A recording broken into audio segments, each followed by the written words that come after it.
Okay, we're back with Real Estate Uncovered, episode number 1. I've got a lot to talk about today, but before we get going, I want to make a little bit of a statement here. So, across North America, provinces, states, there can be a slight variation in how business is done. Protocols, rules, and regulations can, slightly vary.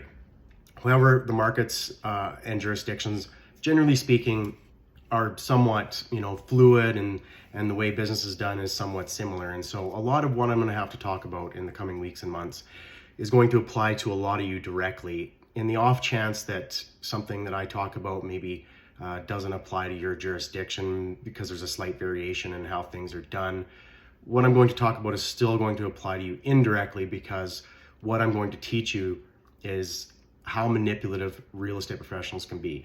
Now, I've said it in the intro video, a lot of what goes on, the manipulation, the collusive behavior, a lot of that stuff that goes on, you guys as buyers and sellers, you don't see it because you don't actually know, how the sausage is made in the industry. So I'm going to shed some light on that. So with that said, let's get into this here. So for decades and decades and decades, and for my entire career, I've seen this happen to hundreds of people, if not thousands.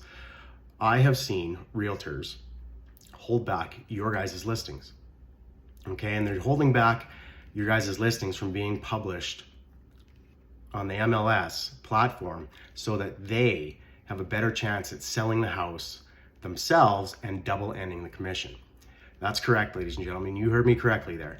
They sometimes hold back your guys' listings from being published so that they can put more money in their pocket. Now, this hurts you guys as sellers, because if your listing is not published to the MLS, all the agents in your jurisdiction, and therefore all the buyers, don't have access to it, right? Only your agent has access to it. They're holding it back day 2, maybe 3, so that they can try and sell it. So let's pop over to the whiteboard here that I've got set up, and I will expand on this. I will show you their motives for doing this, and then after I show you their motives, I'll show you a couple different ways that they do this. Okay, so we're here at the whiteboard now. I got a little bit of a diagram here. 3 different scenarios. We got dual agency at the top, we got sell it within the office in the middle, and then we have the very last option, which is to just simply get it listed and published through the MSL platform. So the main motive for a realtor to hold back your listing once they've gotten you signed the listing documents is to sell it themselves. So when I say double end, that is dual agency, or the more technical term is called limited dual agency. That's when one agent represents both the seller and the buyer. Now you have to understand, a real estate commission, there's always 2 sides. There's a seller side and then there's a buyer side. However, in dual agency, because one agent is representing both sides, they're going to get both sides of the commission. So let's just hypothetically say that the house is worth $500,000. The pretty standard commission structure is 6 and 3, 6% on the first 100,000 and 3% on the balance. So on a $500,000 house, the commission is $18,000. However, $9,000 is for the seller side and $9,000 is for the buyer side. But if the agent is able to hold your listing back from being published to the MLS and find a buyer for it, then they get both sides. They get to double end it. They get $9,000 from both sides, and so they make 18 grand. And that is their main motive for holding your guys' listings back from being published on the MLS. Now, if they don't have a buyer, if they can't find a buyer, then the next best option is to sell the home within the office. Now, in this scenario, there's 2 agents, okay? And some of you out there might be going, well, what's the motive, Mark, for selling it within the office when there's going to be 2 agents and they can't get the extra $9,000? Well, let's just explain this here quickly. So what happens in selling it within the office scenario, each agent's going to get $9,000 on that $500,000 sale. However, in a lot of situations, agents have to give their broker or brokerage a cut. 70-30 is as a typical split. So what ends up happening is both agents are going to get $9,000 from that $500,000 sale, but because the brokerage is getting 30% from both sides, the agents lobby the broker and say, hey, like you're getting 30% from both sides, so how about you take less than 30%, how about you take 20? So what ends up happening is the agents are able to put more money in their pocket. So this is the next best thing after dual agency. If they fail to accomplish selling the home by themselves and doubling the commission, and then obviously not being able to sell it within the office, then they just simply move on to sell it through the MLS platform, right? They publish the listing through that MLS platform where all the agents and therefore all the buyers have access to it. And that's essentially how this works. It's basically like a little bit of a hierarchy in regards to their motives and how and why they are holding your listings back from being published. Okay, now that you guys have seen a little bit of the motives on the whiteboard there, I want to get into a couple different ways that realtors will hold back listings.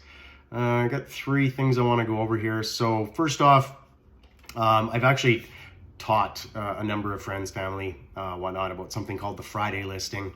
I won't say that all agents do this. I've seen a few agents over my career do this sort of thing, and Friday's a kind of a special day because the office where the people work for the MLS multiple listing search platform, that office is closed over the weekend.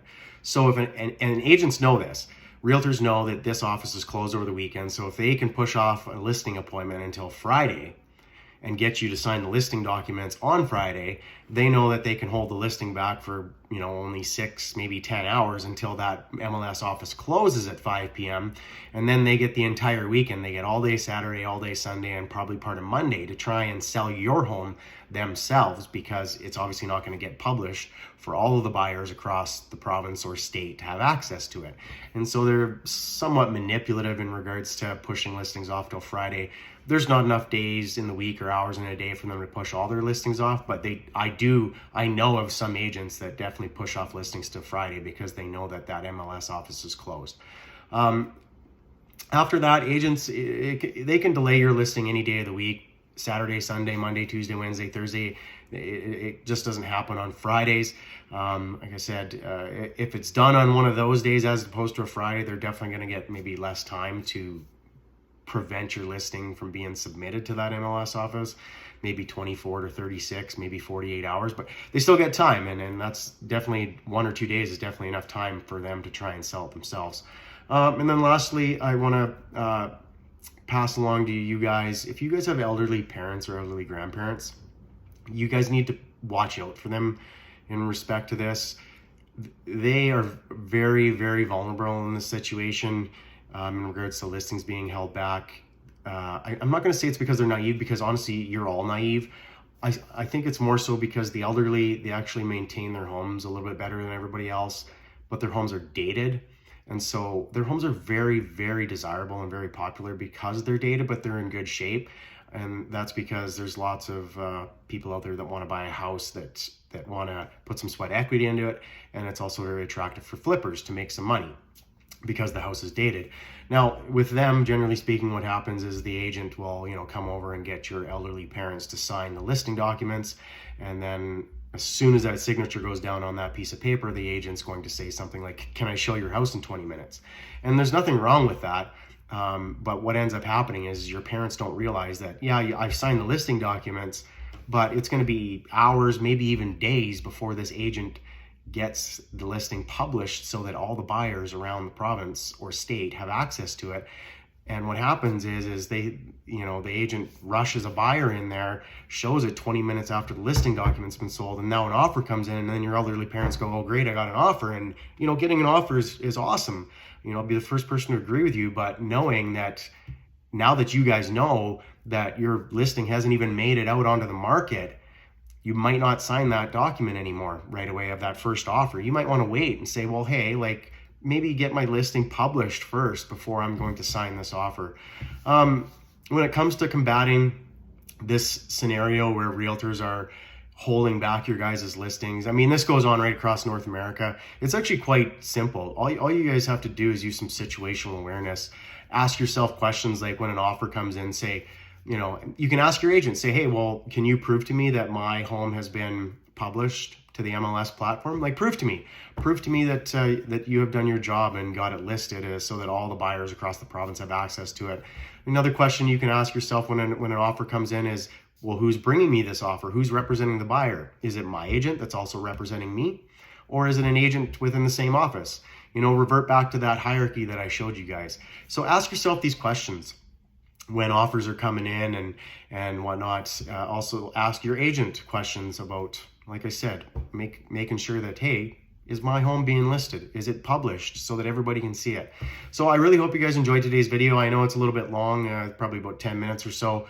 It's just the way that it is when it comes to teaching you guys about the manipulation and collusive behavior in this industry. I spent 13 years doing home inspections. I performed over 3,000 property inspections in my time, and I have literally hundreds of videos like this to create and then pass along to you guys so that realtors and other types of real estate professionals cannot manipulate you. So as always, knowledge is power, and I'll see you next time.